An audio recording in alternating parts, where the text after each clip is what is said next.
involves a lot of paramilitary. AP, very poor at investigations and detections. Tiwacho kanyo ni ineno ni gigi mondo duok kaka ne gintiere chon.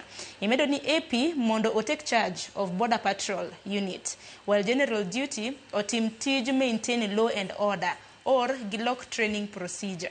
Hapa tunatik chenro makama Opondo gi wachni mogik bende parni nitiere jo Kenya ariyo ma bende wachore ni oteki e piny mano mar Uganda, Bob Njagi kanyakla kod jalno mong'ere kaka Nicholas Oyo. Manyaka sani kani winjo obila e piny Uganda giwacho ni gin gi kia report moro amora kotenre kod teko mago mag jo Kenya ariyo. Giwacho ni mogik watieko mana mapiyo.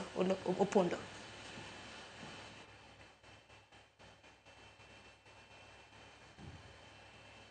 Chal ka gima wach tudruok rach. Opondo bende kinyalo mana winja giwacho ni mogik kotenre kod teko mago mag jo Kenya ariyo, Bob Njagi kanyakla kod Kennedy Oyo. Manyaka sani kani winjo obila e piny Uganda wacho ni gin gi kia wach mar teko margi ma bende liekre ni notimre e piny Uganda chieng' tich adek mar juma mokalo.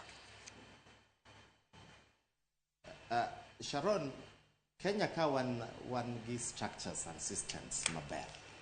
Onego bedni foreign affairs oselose wachni. Because that is their mandate, foreign affairs. Not even the Ministry of Interior, the foreign affairs.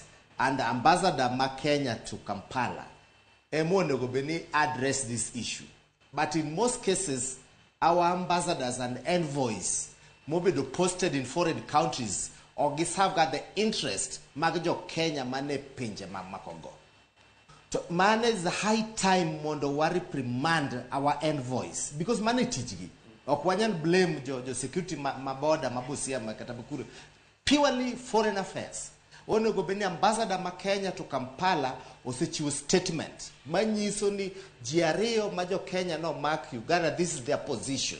We don't wait for the police commissioner ma Uganda mondo me wa report. One gi ambassador wa mantiku. Number two, one nyaka gi security attaché mission wa Kampala.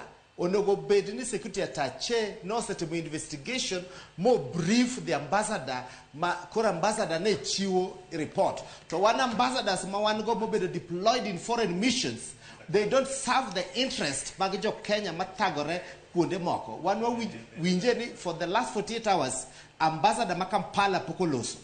Gik moko timre mang'eny jo fishermen ma ko migingo kadhi kocha. No ambassador is talking from Kampala. So it is high time the foreign mission ma Kampala be reprimanded because monoket gini once and for all. Okwanya rito commissioner mar police ma Kampala maloso to one gi security attaché based at the Kampala mission.